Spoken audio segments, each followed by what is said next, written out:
All right, guys. So we're going to talk about fire first and foremost this morning. Do you remember back at the beginning of this year, there was a fire in California that devastated, I believe it was over 6,000 homes.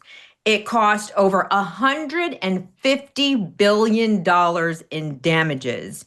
And finally, investigators really think they have pinpointed the culprit. And I think they are about to upcharge, if you will, his criminal charges because they believe, at least right now, that this fire was intentionally set. What do they have? They do have surveillance evidence. They've got some witness testimony, not to setting the fire itself, but apparently the perpetrator here, whose name is Jonathan Rinderknecht, if I am pronouncing that correctly, I may not be, was an Uber driver at the time he set this fire. He had a couple of passengers in his car who claimed that he was angry and agitated when he dropped them off, which was not long before he allegedly intentionally set this fire. And now prosecutors are thinking about, I don't know, maybe going for the death penalty. Mark, we've chatted about the death penalty before. What do you say about this one? Okay, well, my first thought as the criminal defense attorney is I'm looking through each of the facts and I'm saying, well, that doesn't prove anything. One by one, I'm like, okay, he was angry and agitated, witnesses say. Well, lock me up and throw away the key if every time I'm angry and agitated, somehow that means I committed a crime. And then he was listening to some rap song by French artist Jasmine, and in their music video, they set fire to stuff. Oh, come on, you're reaching. But then you've put together each thing, and what you've got is a really good circumstantial evidence case. In other words, bloodshot eyes doesn't mean you're DUI. Slurred speech, well, that could be explained. Unsteady on your feet, maybe, but you put it all together, you get one clear picture. Do I think they're going to go for the death penalty? Maybe, if it's to get an absolute slam dunk guilty verdict where he'll go away for a number of decades, which if he did it, he deserves to get. Phil, this guy sounds like a whack job. He's listening to this music about, setting things on fire, very dystopian type music, images they found in connection after they isolated him and figured out that it probably was him. 12 people died. As I mentioned, 6,000 homes. If ever there was a case that begged for the death penalty, wouldn't it be this one? Yeah, I would think so. And, look, evidence is like building a wall. We say each little fact is like a brick in that wall. And when you start putting them together, putting one on top of the other and laying it all together, you wind up getting the more complete picture of the wall, right? That the prosecutor has to get over that wall by proving beyond a reasonable doubt. One of the facts, though, that to me stands out, that points to guilt more than any other facts that we know about at this time, is that law enforcement says that he lied to them. They interviewed him back months and months ago, not too long after this happened. And because he's one of the ones that actually called 911 after this fire, and so they had him on their radar, so to speak, because he had talked to 911. And by the way, when I was in the police academy back in, I think, 1812 or whenever it was, I was in the academy, we were taught about firebugs. One thing that they like to do is they like to call 911 so they can see, the law enforcement response with their own eyes and sometimes even participate in it. So anyway, he's calling 911, so they interview him, but then he lies. He lies to the cops in their interview about where he was when that fire broke out. And then he goes into Chat GPT and he says, look, what is my criminal responsibility if I cause a fire using a cigarette or throwing out a cigarette? And that's like, you're setting up your own alibi. You're basically trying to downplay or minimize your conduct because they know this fire, guys, was not started by a cigarette. So they can disprove the things that he said to them in their interview. And when you have a defendant or a suspect at this point lying to the police, it just makes the police dig harder and focus more on that person. And it makes them look more and more guilty the more they fabricate. See, I'm glad he brought that up about the cigarette, because therein lies your possible defense. And I don't know, as Phil is so certain, that they can prove that it wasn't caused by a cigarette.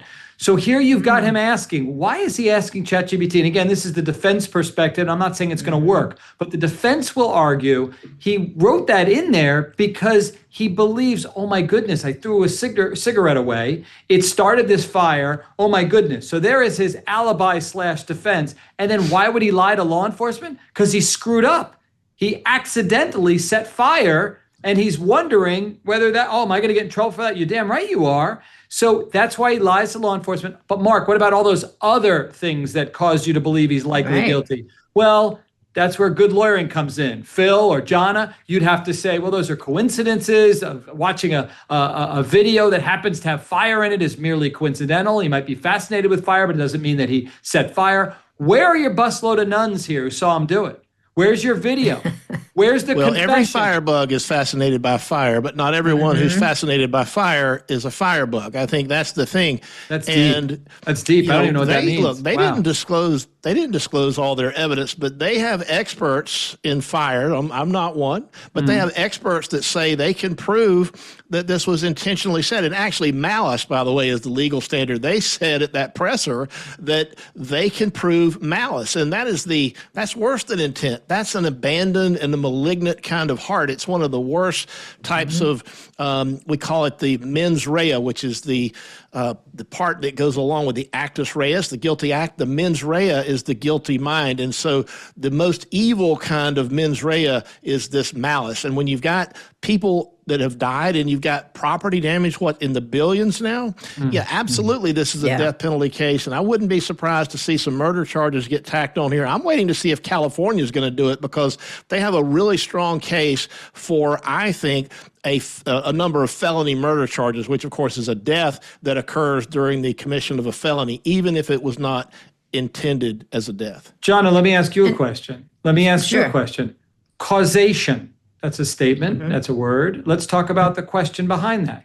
Don't you think that they will argue causation, meaning he sets a fire? Causation? Yes, meaning he sets a fire either intentionally or inadvertently. But let's say it's intentional. Let's go with that.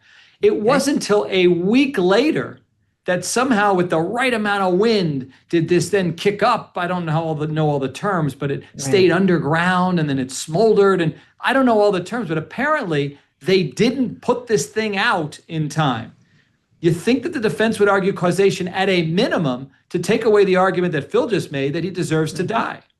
I think that's clever. I do like the argument, but I also think when it comes to proving causation in a criminal context, it will be looked at the same as, well, if I shoot a gun into the air and the bullet comes down and hits somebody in the head and they die anyway, and I really wasn't intending to hit that person, it's kind of along the same lines. If he intentionally set the fire, and apparently there is evidence that it was set by a lighter, not by an errant cigarette. So if he intentionally set that fire, any logical expansion of any reasonable expansion of what would happen when somebody lights a fire, I think will be attributable to him for criminal and civil purposes. I agree with you. I don't know what jury's going to excuse. Well, you started a fire, but only intended to do a small fire. Right. And then you only wanted to toast a marshmallow and whoop, $150 billion worth of damage. But it does go to mitigate. The second day of law school where we learned about causation. There's this 2-word test for causation. It's called the but-for test. But for his lighting of that fire, even if they attempted to put it out, but for that act, these people would be alive, okay? And so that's the causation. There can be intervening things that happen, but it doesn't break the chain of causation, because if he had not started that fire, assuming that he did, he's presumed innocent, but assuming that he did it, and those people are dead because of it, he's going to prison, and he may even die, and I think that would be justified on these facts. Well, don't you think there's a difference between him saying, I'm going to set a fire that I know will burn homes and likely kill people, versus I'll set a small fire and then I walk away from that fire, and then a week later, somehow it turns into what it did? Don't you think that those are two different scenarios, not in terms of guilt? We're talking about mitigation. In terms of intent? Well, what you described, though, was an accident, right? So either it was an intentionally set or it wasn't. If it was intentionally set, he's toast. My hypothetical is he intentionally sets a fire. But not to hurt believing people or to warm his hands? Like, why is he intentionally because setting he's a fire? firebug, like they talk about, that he So likes he's a to get off on pyromaniac. that. Okay. He likes Okay. that stuff, okay? All right. Unbeknownst to him, again, he calls 911. They put it out. He thinks it's out. That's all he wanted to do. He wanted to see a fire. A week later, somehow with the perfect amount of wind or whatever, it then blows up and turns into the fire that it did. That's very different than somebody who, and again, don't kill the messenger. I'm talking about in terms of mitigation, in terms of what sentence he should get. That's all we're talking about. Is there a difference, I ask you rhetorically, or you can answer, if he intentionally sets a fire that he then knows is going to then ablaze tons of homes and kill 12 people like it did? Different, I think. Well, what do you think it's going to do when you set a fire, right? Yeah.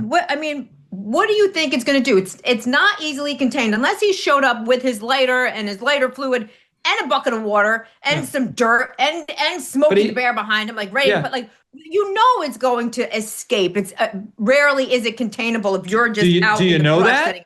Wait, do you know that he called 911 to his credit, I guess, and they did put it out. Not to his credit. That's because that's what firebugs do.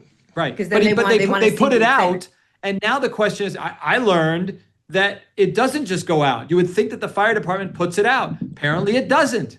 So is that well known to him? Did he think, oh, they're going to put it out, but it'll smolder, and then I'll get all those homes and people will die?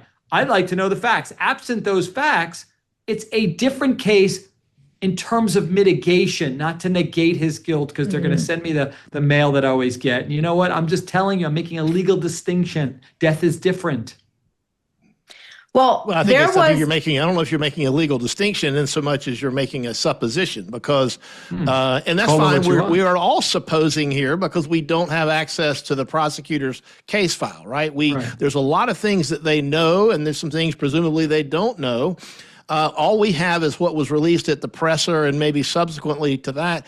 But I can tell you that every person who spoke at that press conference seemed to be beyond confident that they were going to prove malice, which is this abandoned and malignant heart, beyond a reasonable doubt. And if that's the case, that would argue against this being some kind of an accidental fire or a fire that he was just keeping his hands warm with or whatever. They think that they can prove that this was a malicious act. And all I'm saying is if they can prove that it was a malicious act, then this guy's never going to breathe free air again. And I would agree with you. I think that that's exactly what his penalty should be. Not only to punish him for what he did, but there's also that general deterrent. We talked about that in the Diddy case. There's not just to punish Diddy, but to let people know, hey, you can't commit these crimes. The general deterrent to the public. You've got to have that here. We can't have another one of these, horrible. But Mark, scenarios. we did have one, and I had forgotten about this case. Back in 2013, there was Ricky Lee, I think it's Fuller, who did also in California did get the death penalty for lighting an intentional fire that scorched 91,000 acres and destroyed 1,000 buildings and burned for 9 days. And in that one, people died not necessarily from being burned to death, but from having heart attacks trying to escape the blaze. So California has seen this before. They've done this before. If I were Jonathan Rinderneck, I would be a little frightened. And that's the other thing quickly, because I want to move on to another topic. I would love to know this guy's story, right? How did he go from, he's a 29-year-old guy, so fairly young guy, Uber driver. And did he have a criminal history? Has he done anything strange in his life? How did he get this job? And then all of a sudden he just wakes up on New Year's Day and says, yeah, you know what? Let me burn the place down. It's always interesting to me what had happened prior. We'll hear about it in this case, obviously, especially if they seek the death penalty. Everyone who ever said God bless you to will testify on his behalf. So every good deed and every lack of prior will become highlighted to get one juror to say, yeah, all right, you know what? Let's let him live.